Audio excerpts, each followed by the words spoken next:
Alrighty, gang. Here's to nights that turn into mornings and friends that turn into family. Cheers! Happy birthday to you.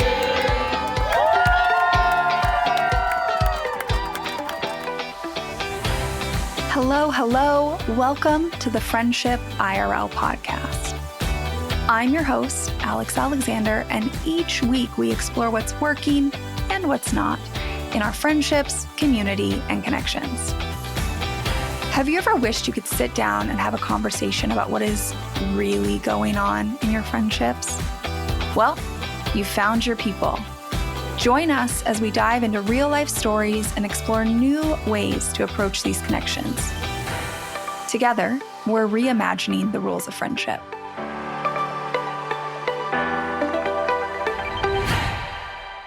What do you do when you feel like you have too many friends? And I know, that sounds like the most privileged problem in the world, especially from someone who spends most of her time talking about how to get out of loneliness, how to build the support you need, how to not feel like you're going through life alone. And on the flip side, here I am today being like, what if you have too much? But hear me out. Because if you have ever felt resentful opening a text message or exhausted thinking about maintaining all of your relationships, or you felt guilty because you just can't keep up with all the connections in your life, you're not alone and you're not doing anything wrong. You see, this last week, I was at a networking event and I was so lucky to run into one of you. By the way, if you ever see me in person, please come say hello. Pretty please. So I was approached like, hey, I listened to your podcast, and it's so exciting that we get to talk in person because there has been something I wanted you to cover. And she said, I feel like as I have gotten older, I have amassed too many friends. She was like, especially as I have tried to grow my business. We were at a networking event. That's how we met. And as I've moved and as my friends have gotten new jobs and met new people and like their connections have grown and I've met cool people there. She's like, but I'm starting to feel resentful every time someone invites me to do something fun or messages me or asks for help with something. She's like, I just feel like I can't keep up. This is so real and it's not talked about enough. So you know who you are when you're listening. Thank you for this question. And she said to me, what advice would you give? Now, I gave her a short, 2-minute little blurb, but I'm going to expand on that today.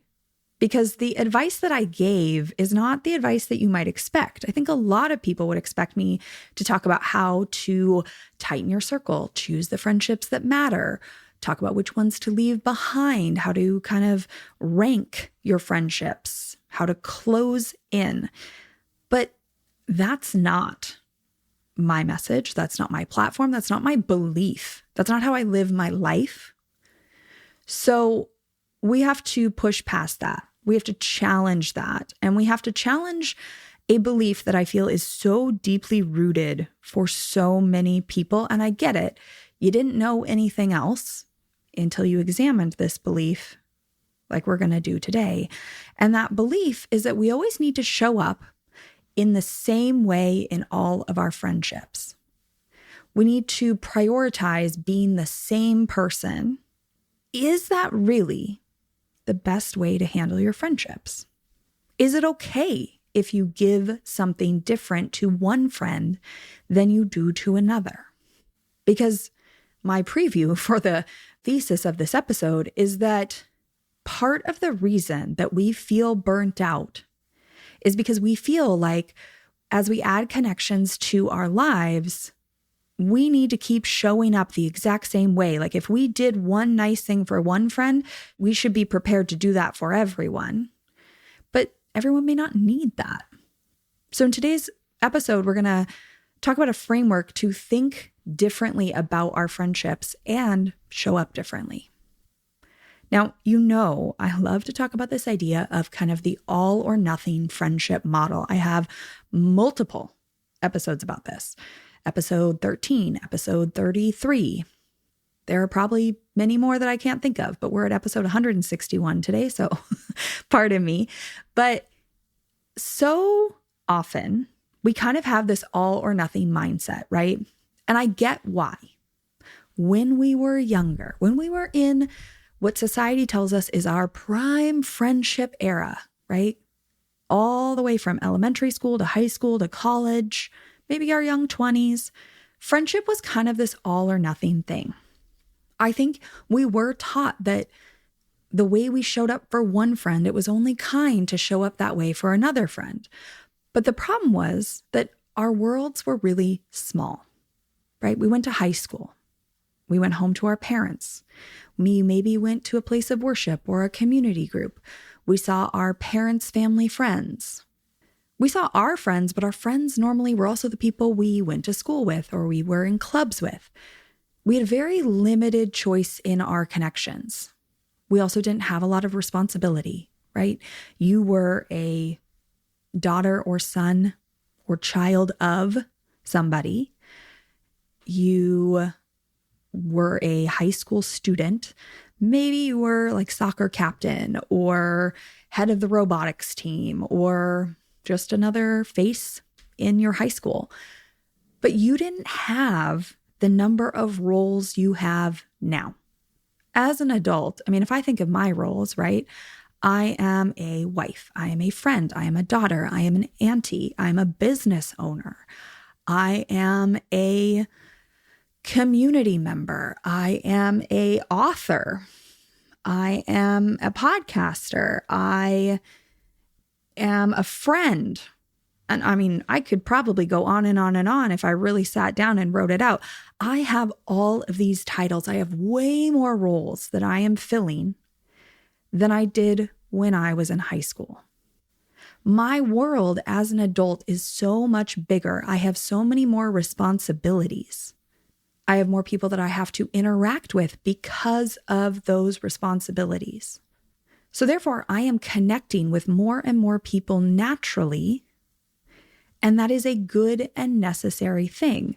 When I go into these spaces in one role or another, it's positive that I walk in and I feel a sense of belonging because I know people, even if they aren't my closest people. I still want to know them. I want to feel welcomed and safe and like understand who those people are and have some sense of belonging in those spaces. But if I try and go into every community space that I am in, every networking group, and treat it like my friendships in high school, don't you see how we're getting burnt out, right? Back then, I maybe had 3 roles and 5 close friends. And I had basically one, I guess maybe 2, because I had a sports community. I had like my high school community and my sports community. Now I have, let's call it 15 roles. And in each of those spaces, I have a variety of people. They're not all my close friends, but even when I go to, let's say, a Toastmasters group, I do have some people I'm closer with in that group than in other spaces, right? And then the rest of the room, people in the room, I have like 4 close friends, maybe not close friends, we'll call them defined friends. I have 4 defined friends in my Toastmasters group. And then I have another 40 people that are acquaintances, faces in the crowd, people who make me feel familiar. They make me feel welcome. They make it feel like a space where they are like the color in the room. If I tried to show up the same way for those 4 defined friends and those 30 acquaintances in the same way that I am showing up for my very present friends, and if you don't know what I'm talking about, go listen to episode 12, which is my Wheel of Connection. No wonder I'm getting burnt out. So the reframe is that we do need variety in our connections. We can't just have 3 or 4 people the way we did in high school because we have so many roles. We deserve people who support us in all the areas of our life. And some of those people will be our closest, most present friends, and others will be the color in the spaces that we go. They will be the reason that a meeting at work feels familiar. They will be the reason that a community event feels welcoming. And we know these people, but we don't need to treat them the exact same way that we do as the people in our inner circle. So if you are somebody who is equalizing all your relationships and trying to treat them the same way, right? You're going to a networking group and you're meeting some friends and you're like, well, I enjoy hanging out with them, so I'm going to treat them the exact same way as these other friendships I've had for decades. No wonder you're burning out. Our goal today is to talk about not necessarily having fewer connections, but how to be more discerning about how we show up in our connections. And I'm going to give you two main ways to do that. The first way is to get really clear on your strengths and natural rhythms. Spend a little time. This is so underutilized by people, but so impactful in your life. Spend a little time, go on a walk, sit down with your favorite beverage, enjoy a nice sunset. Wherever you do your best thinking, go to the bathtub, stand in the shower. I don't care. Spend a little time thinking about what are you really good at and how do you enjoy showing up for people? Be proactive about understanding the ways that you help other people. And what are some things that you could do like in a very easy way, right? I've talked about this before, this idea that like I enjoy cooking. So if somebody is out there needing a meal, it's very easy for me to like double a recipe I'm already cooking because I'm probably already cooking and then share that with them. Versus I have friends who don't enjoy cooking, right? They should not sign up for that task. My husband, Michael, who I've talked about on this podcast, his job is in accounting. He's a tax accountant, right? If somebody in our life has just like a really simple, basic question about something tax related, it probably takes him 60 seconds to answer that versus somebody spending an hour Googling. Now, I personally should not answer a single one of your tax questions. Do not come to me with your tax questions. I cannot help you. I'll probably give you the wrong answer, and it would require me an hour of Googling things I don't understand to answer your question in the first place. But if somebody comes to me with a tax question, then I'm like, hey, I do know a person who could probably answer that in 60 seconds, right? I know where I show up and where I don't. Another example of this is I used to be a wedding planner for over 10 years. The other day, a old friend of mine, like I've seen her a couple times in the last 5 years. We do not talk all the time. We are very aware of how simple our relationship has become, but we were really close a decade ago. She texted me because she recently got engaged and she said, hey, I'm thinking of doing X, Y, and Z for my wedding. What do you think? It took me 60 seconds to answer her question. Her question was about wedding photographers. Like, is this a normal price? Here's their package. It took me 60 seconds to be like, that's actually a really good deal. And you do actually want that many hours of coverage. It would have taken her hours of research. These are things that I am very good at, right? I enjoy cooking. I don't know if I enjoy wedding planning that much. Just don't make me do it, but I'm happy to answer questions. It's kind of fun to like flex my knowledge muscle. They don't feel like that much extra work. Now, the takeaway here is to think about what your wheelhouse is. It doesn't need to be the same as mine. And when you can do that, it makes it easier to not force yourself to be everything to everyone. It makes it easier to see where you might be able to show up for someone.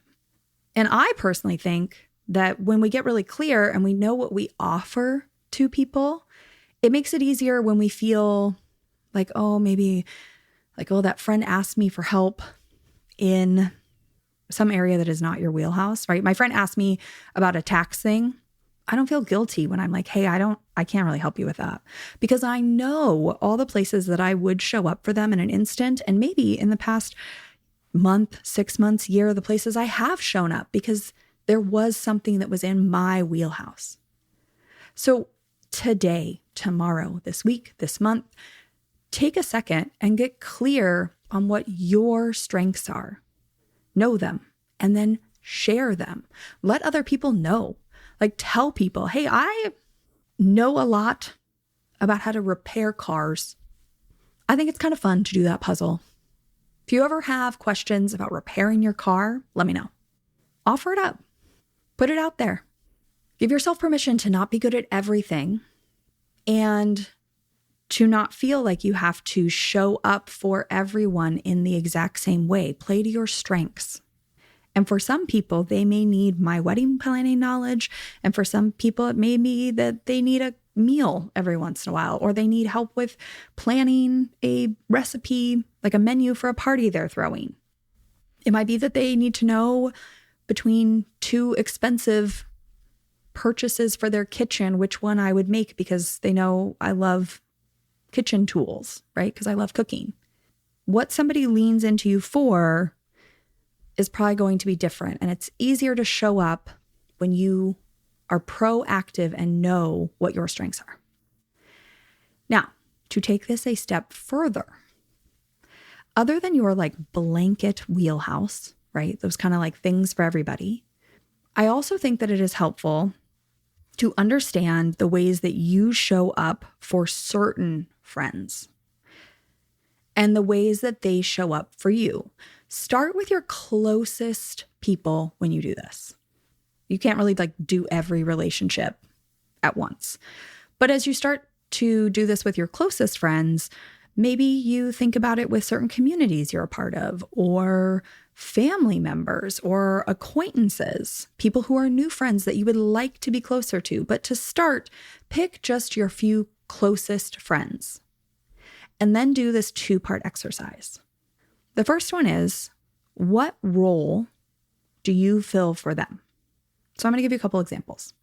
I have talked on this podcast before about my friend who lost her husband last year.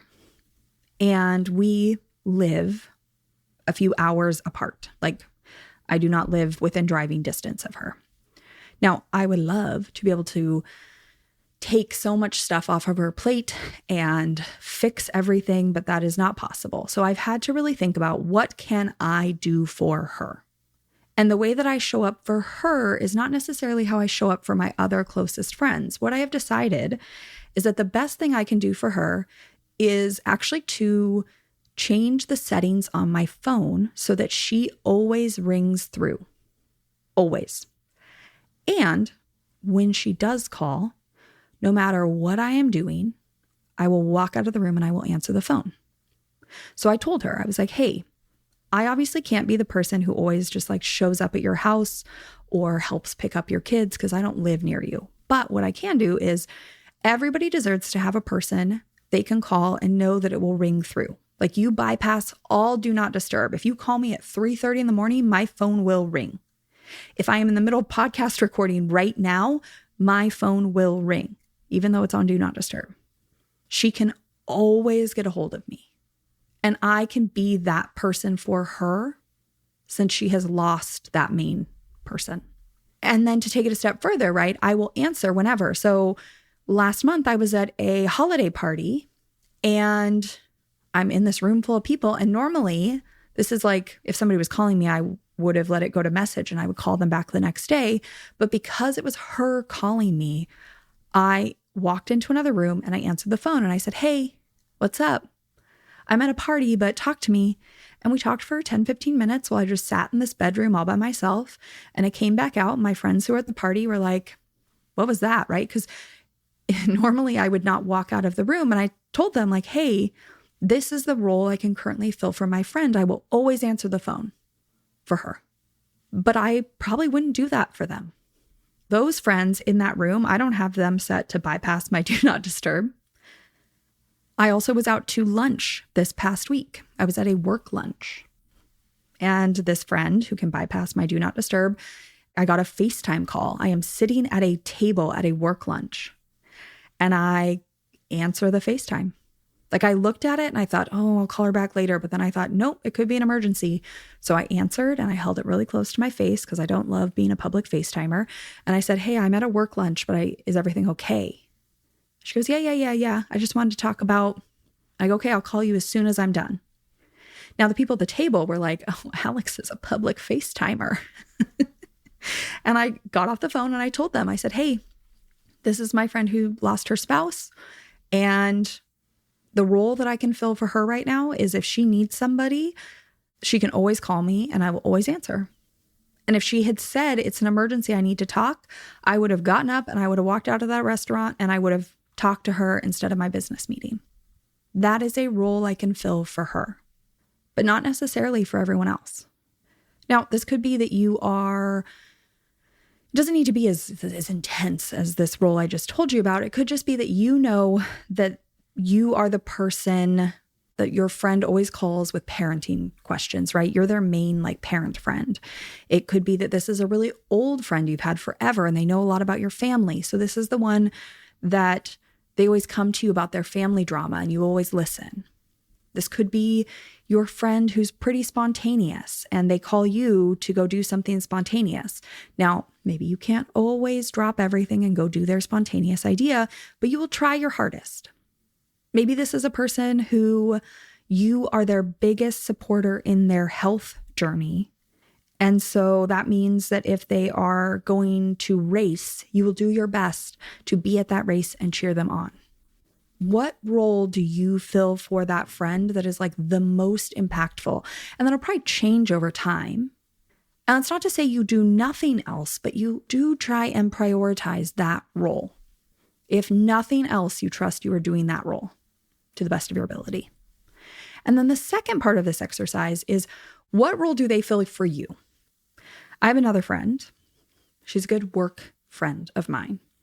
Jokingly, I call her my work wife. And I have known her for a really long time.